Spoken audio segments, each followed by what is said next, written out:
नमस्कार, आपण पाहता TV9 मराठी. मी वैभव कुलकर्णी आपलं स्वागत करतो. बघा, पहिली आणि महत्त्वाची बातमी. लोकसभेची रणधुमाळी सुरू झाली आहे आणि यात सर्वच पक्षांची नजर आता मतदारांवरती आहे. महाराष्ट्रात भाजप आणि काँग्रेस हे प्रमुख पक्ष यावेळी पुन्हा एकदा युती आणि आघाडीच्या माध्यमातून मतदारांच्या समोर आलेले आहेत.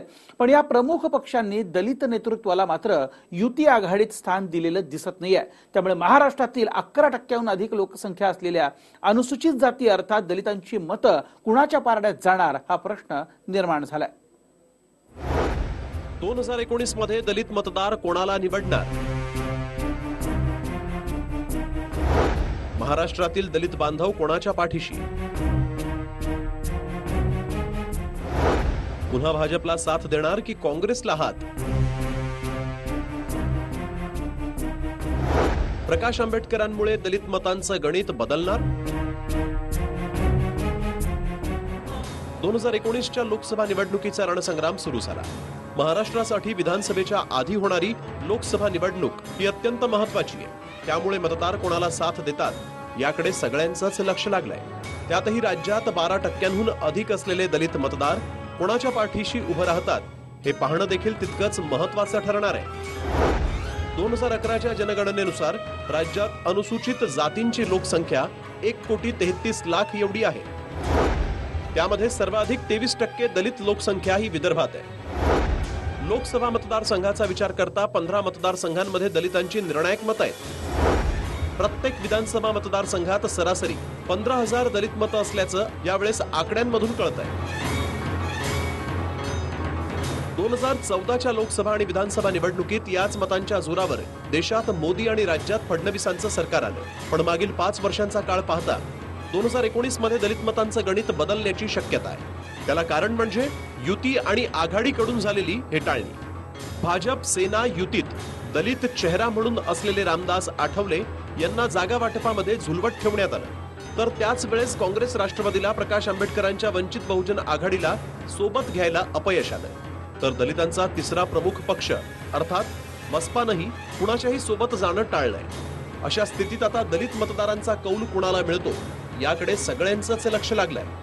त्यावेळेस भाजपला पाडण्याच्या अनुषंगाने जर हे असेल तर ध्रुवीकरण हे म्हणजे जे काही आहे ते भाजपच्या विरोधात आणि ती मतं जो कोणी समर्थ आणि सक्षम उमेदवार असेल त्या उमेदवाराच्या बाजूने होण्याची शक्यता आहे. खरं तर महाराष्ट्रातील दलित राजकारणाला कोरेगाव भीमाच्या जातीय दंगलीनंतर नवं वळण मिळालं. प्रकाश आंबेडकरांनी MIMशी हात मिळवणी करत वंचित बहुजन आघाडीच्या माध्यमातून राज्यभरात झंझावती सभा घेतल्या, ज्यात स्वतः असदुद्दीन ओवेसींनी प्रकाश आंबेडकरांच्या पाठीशी उभं राहण्याचं आवाहन दलित आणि मुसलमानांना केलंय. शिवाजी पार्क में एक जलसा हुआ था जहां पर हमने बैठकर एक दीवाने की बात को सुना, जिसकी बात हमारे दिल और दिमाग और हमारे जमीर को झिझोड़ दी.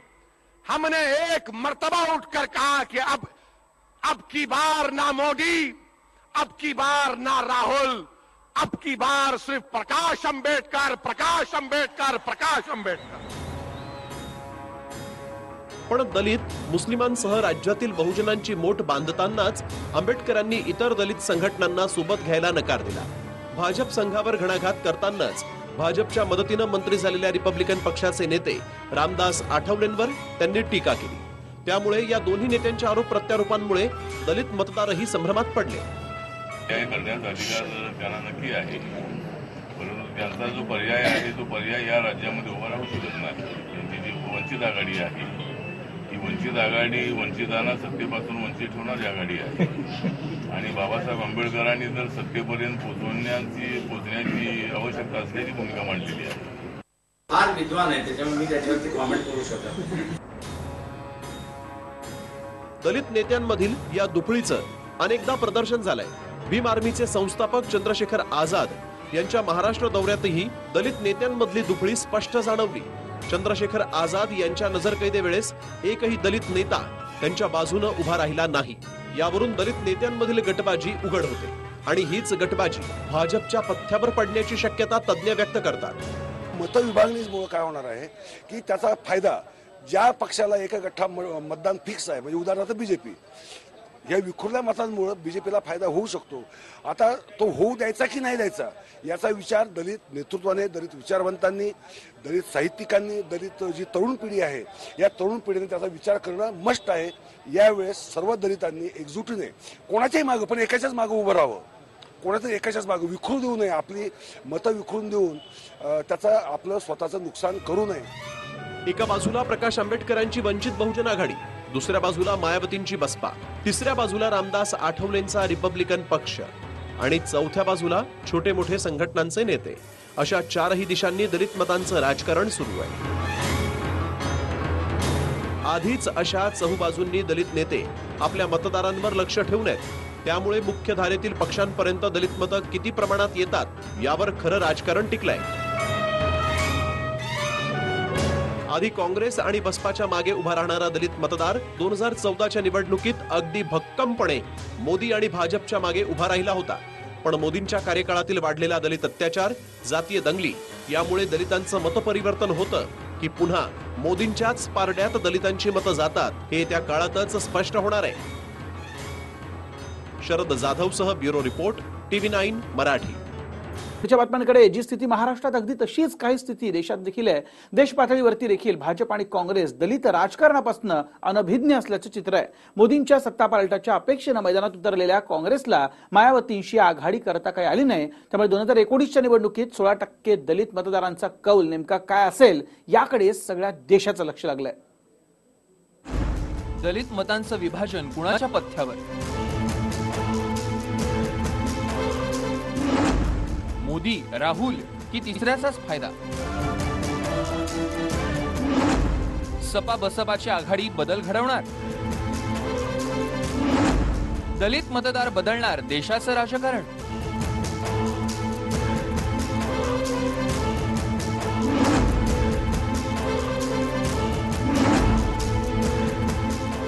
ही चार दृश्य 2019च्या निवडणुकीत दलितांच्या मतांचा निर्णय ठरवणारी.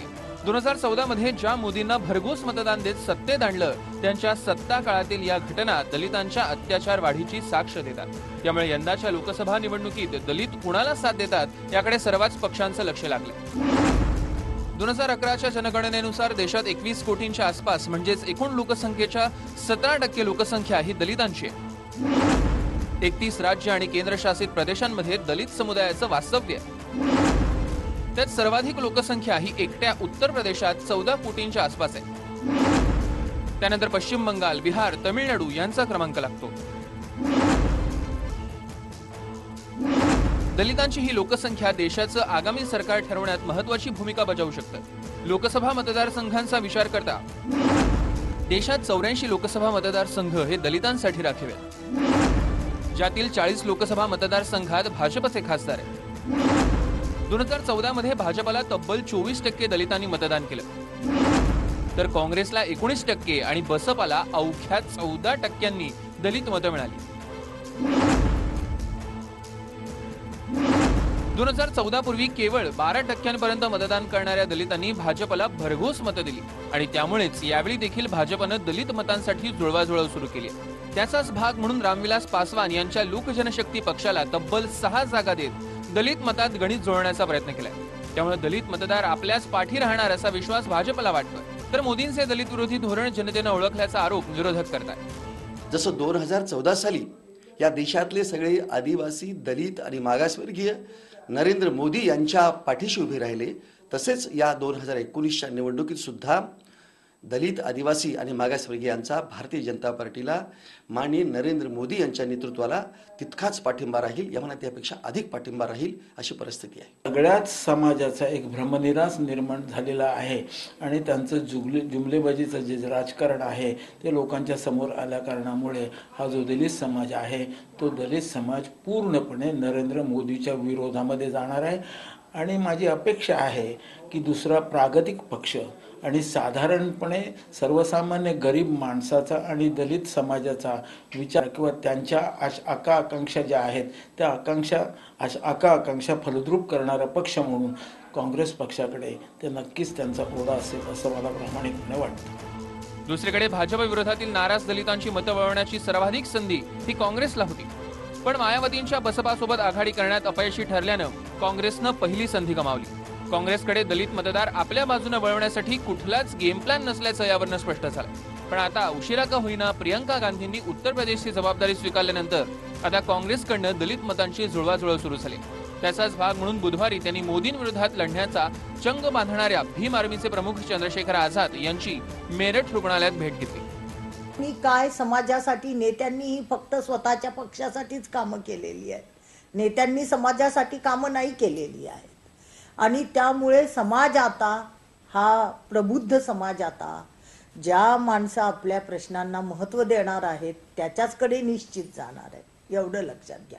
नेते एकत्रित येवो न येवो त्याने समाजाला काही फारसा फरक पडणार नाही. खरं तर भाजप असो किंवा काँग्रेस यांनी पक्षांकडनं दलित नेतृत्वाला डावलण्याचा प्रयत्न झालाय. महाराष्ट्रात भाजप सेनेकडनं मिळालेल्या वागणुकीमुळे रामदास आठवले नाराज झाले, तर काँग्रेसनं प्रकाश आंबेडकर आणि मायावती या दोन्ही नेत्यांची नाराजी ओढवून घेतली.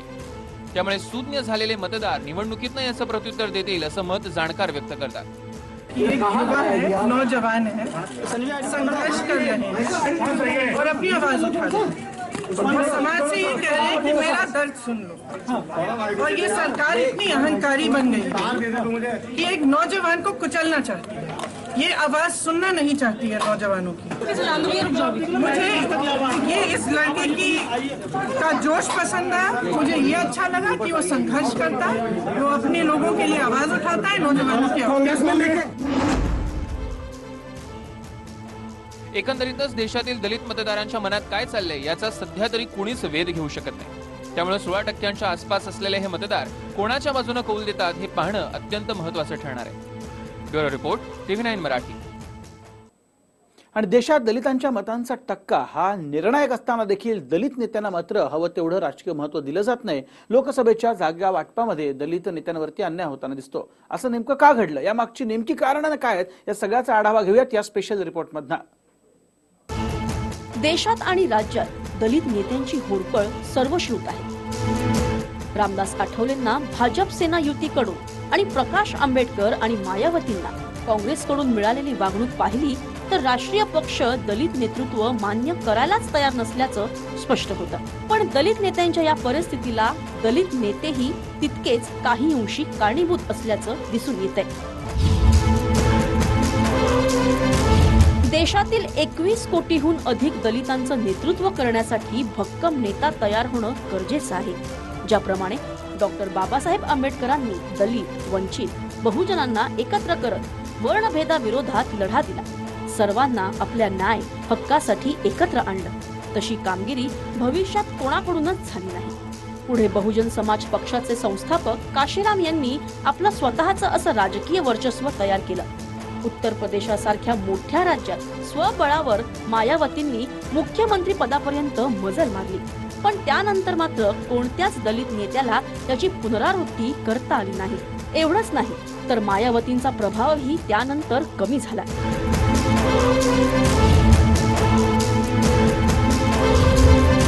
समाज जेवढा मोठा तेवढे नेत्यांची संख्या जास्त. पण गरजेच्या वेळी सर्व नेत्यांनी एकत्रित येणं आवश्यक असतं. दलित नेत्यांच्या बाबतीत मात्र तसं घडताना दिसत नाही. उलट अर्थी एकमेकांच्या उणेदुणे काढण्यातच अनेक नेते समाधान मानत असतात.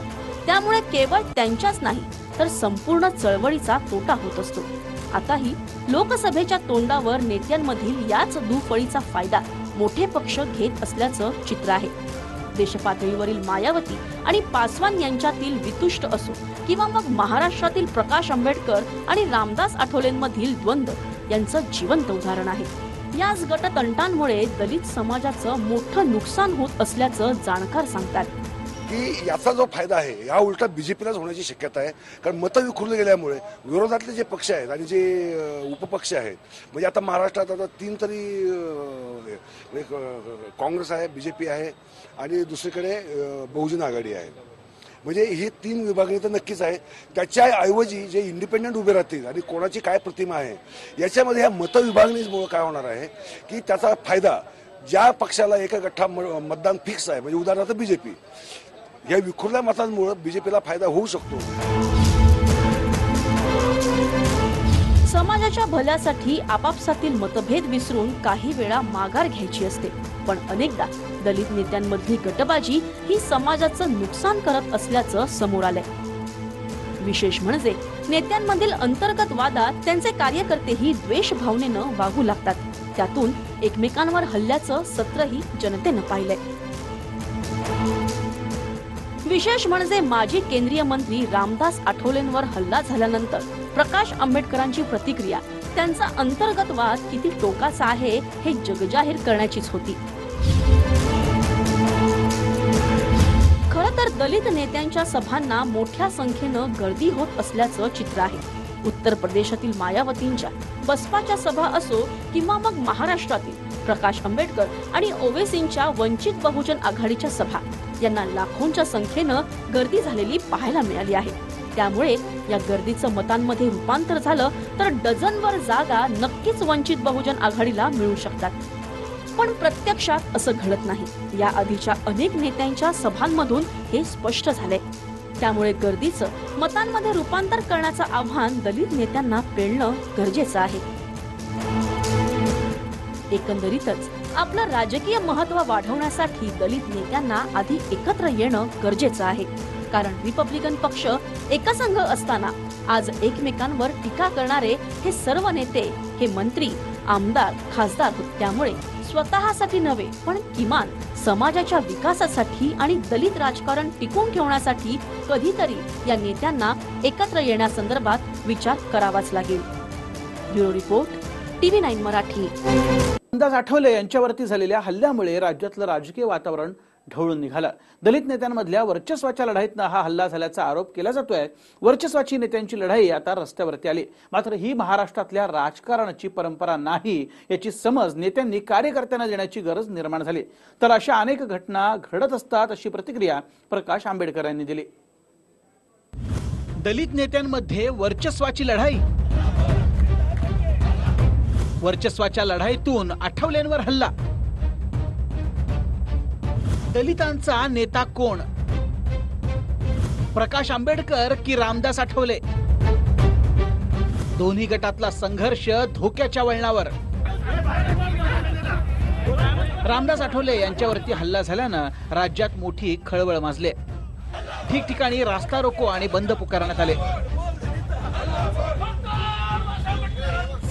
आठवलेंवरील हल्ल्याचा निषेध करण्यासाठी राज्यभरात आंदोलनाचा भडका उडाला। वेगवेगळ्या शहरांमध्ये कार्यकर्ते रस्त्यावरती आले। नुकतेच एक्झिट पोलचे निष्कर्ष जाहीर झालेत, त्यातले निष्कर्ष हे सत्ताधारी भाजपला अनुकूल नाहीयेत। पंतप्रधान मोदींची लोकप्रियता घटत चालली आहे। या पार्श्वभूमीवरती रामदास आठवलेंवरती हल्ला झालाय। रामदास आठवलेंवरती हल्ला करणारा प्रवीण गोसावी हा अमरावती जिल्ह्यातला असून तो सध्या अंबरनाथमध्ये वास्तव्याला आहे। सुरुवातीच्या काळात रिक्षा चालक असलेला प्रवीण गोसावी मनसे वाहतूक सेनेचा पदाधिकारी होता। आता तो बांधकाम व्यावसायिक आहे। माहिती अधिकार कार्यकर्ता अशी त्याची ओळख आहे। मनसेत मतभेद झाल्यानंतर तो पक्षातनं बाहेर पडला। त्यावेळीही त्यानं राज ठाकरे यांच्या विरोधात फेसबुकवरती आक्षेपार्ह लिखाण केलं होतं। त्यानंतर तो आरपीआयच्या आठवले गटात सक्रिय झाला, मात्र या पक्षातही तो जास्त वेळ रमला नाही। इथून बाहेर पडल्यानंतर त्यानं रामदास आठवले यांच्या विरोधात विखारी पोस्ट टाकल्या। हा व्हिडिओ तुम्हाला आवडला असेल तर असे आणखी व्हिडिओ पाहण्यासाठी TV9चं YouTube चॅनल सबस्क्राइब करा, बेल बटन दाबा। ताज्या घडामोडींसाठी लॉग ऑन करा tv9marathi.com।